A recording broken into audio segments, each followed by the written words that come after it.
খালেদা জিয়া উনি খুব অসুস্থ।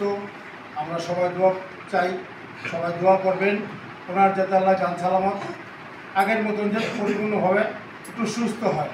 আমাদের একটি আশা, আমাদের দেশনেত্রী বেগম খালেদা জিয়া 17 বছর কষ্ট করে গেছে।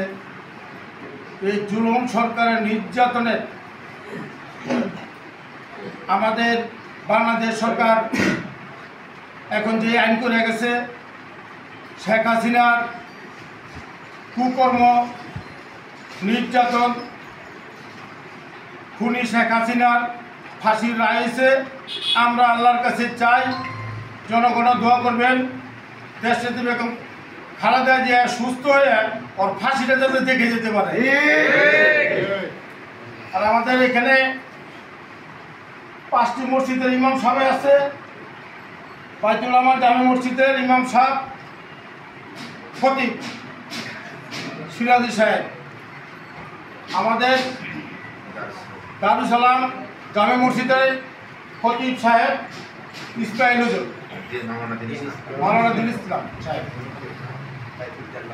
বাইতুল জান্নাত জামে মসজিদের খতিব সাহেব ইব্রাহিম খলিল সাহেব, আমাদের ইমাম সাহেব বাইতুল আমান জামে মসজিদের উনি মাহফিলে গিয়েছেন, উনি উপস্থিত নাই, মোহাজ্জেম সাহেব আছেন, আমাদের মোহাম্মদী ইসলামী কাউমি মাদ্রাসার মোতায়েব সাহেব উপস্থিত। তবে আমাদের হাজী সাহেবের দোয়া কাজে লাগে। আগে আমাদের এই মাদ্রাসার ছাত্ররা আছে, ওনাদের দোয়া আল্লাহ সরাসরি কবুল করে নেয়। হ্যাঁ, হাজী সাহেব, মাওলানা সাহেব সবাই আছেন। আমাদের দেশনেত্রী বেগম খালেদা জিয়ার জন্যে দোয়া করবেন। শহীদ প্রেসিডেন্ট জিয়াউর রহমানের যাতে আল্লাহ ওনাকে বেহেশত নসিব দান করেন।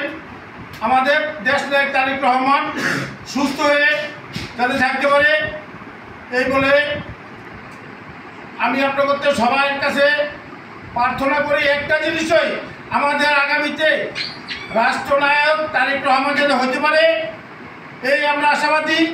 এখন আমাদের নারায়ণগঞ্জ 4 আসনে বীর মুক্তিযোদ্ধা সাবেক এমপি সাহেব, সাবেক জেলা বিএনপির সভাপতি 4 আসনের কান্ডারি আল্লাহ মোহাম্মদ গিয়াসউদ্দিন ভাই আমাদের ধান শীষে প্রতীক যাতে পায়, এই জন্য আমাদের নেতার জন্য দোয়া করবেন। ওনাকে যাতে আল্লাহ জান সালামত ভালো রাখে, আগামীতে যাতে ওনারা আমরা এমপি হিসাবে পাই, এই বলে আমি বক্তব্য শেষ করলাম। আসসালামু আলাইকুম। এখন এই মিলাদ মাহফিল প্রচার করবে আমাদের বাইতুল জান্নাত জামে মসজিদের খতিব ইব্রাহিম খলিল সাহেব।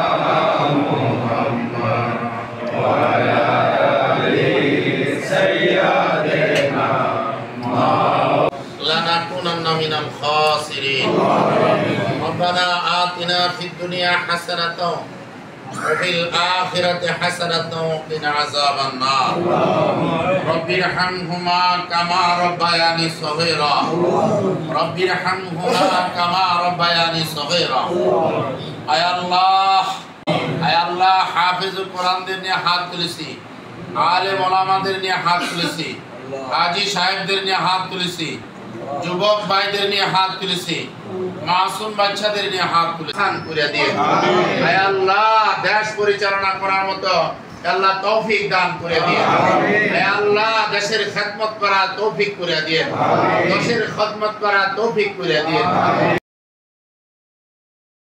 আপনার হুকুম নবীর তরিকা মতো চলার তৌফিক করে দিয়ে বিশেষ করে আল্লাহ ইসলামের সৈনিক বানায়া দিয়ে আল্লাহ আপনি দোয়া কবুল করে নিন, আল্লাহ আপনি দোয়া কবুল করে নিন। আজকে যে মাকসাদে দোয়া চাওয়া হয়েছে সমস্ত মাকসাদগুলো আপনি কবুল করে নিন। আয় আল্লাহ কামাল ভাইয়ের তিনার মনে নেক আশাগুলো পূরণ করে দিন। ইয়া আল্লাহ তিনার সাথে তিনার সহযোগীরা যারা আছেন, মেহমান যারা আছেন প্রত্যেকের দোয়া কবুল করে নিন। ইয়া আল্লাহ যার মনে যে আশা আছে সমস্ত আশাগুলো কবুল করে নিন, সমস্ত মাকসাদগুলোকে পূর্ণ করে দিন। বিশেষ করে আমাদের খেদমতগুলোকে কবুল করে নিন। আপনার কাছে বিশেষ দরখাস্ত আল্লাহ বেগম খালেদা জিয়াকে সুস্থ করে আল্লাহ আমাদের মধ্যে ফিরিয়ে দিন দেশের মধ্যে আল্লাহ সুস্থ করে আপনি ফিরিয়ে দিন আল্লাহ ইয়া আল্লাহ সুস্থ করে তিনার ঘরে আল্লাহ বাসভবনে পৌঁছে দিন আপনি দয়া করে দোয়া কবুল করে নিন আগের অবস্থানে পৌঁছে দিন হে আল্লাহ আপনার কাছে হাত তুলেছি আপনি আমাদের দরখাস্তগুলো কবুল করে নিন আমিন এলাকার সমস্ত গোরবাসীদের কবর আযাব মাফ করে দিন আমিন আমাদের অনেকের মা বাবা ভাই বোন আপনজন কবরস্থানে শায়িত মসজিদের সামনে আমাদের সামনেই আল্লাহ কবরস্থানে একটা শায়িত বড় কবরস্থানে শায়িত বিভিন্ন জায়গায় আমাদের আত্মীয় স্বজন কবরস্থানে শায়িত সকলের কবর আযাব মাফ করে দিন আমাদের প্রত্যেকের মা বাবাকে মাফ করে দিন যিনারা কবর বাসিয়েছেন কবর আযাব মাফ করে দিন যিনারা দুনিয়া থেকে বিদায় নিয়েছেন আল্লাহ কবর আযাব মাফ করে দিন যিনারা দুনিয়াতে আছেন নেক হায়াত দিয়ে দিন সুস্থদার হায়াত দিয়ে দিন হে আল্লাহ এই দেশের যুবকগুলোকে আপনি কবুল আর মঞ্জুর করে দিন হকের পথে চলার তৌফিক করে দিন সত্যের পথে চলার তৌফিক করে দিন সুবহানা রাব্বিকা রাব্বিল ইজ্জাতি আম্মা ইয়াসিফুন হে আল্লাহ বিশেষ করে আল্লাহ দেশ নেত্রী বেগম খালেদা জিয়াকে আল্লাহ ইয়া আল্লাহ এই দেশের খিদমত করার তৌফিক করে দিন সুস্থ করে দেশের খিদমত করার তৌফিক করে দিন আমিন সাল্লাল্লাহু তাআলা আলা খায়রি খালকিহি মুহাম্মাদি ওয়া আলা আলিহি ওয়া আসহাবিহি আজমাইন বিরহমাতিকা ইয়া আরহামার রাহিমিন আসসালামু আলাইকুম।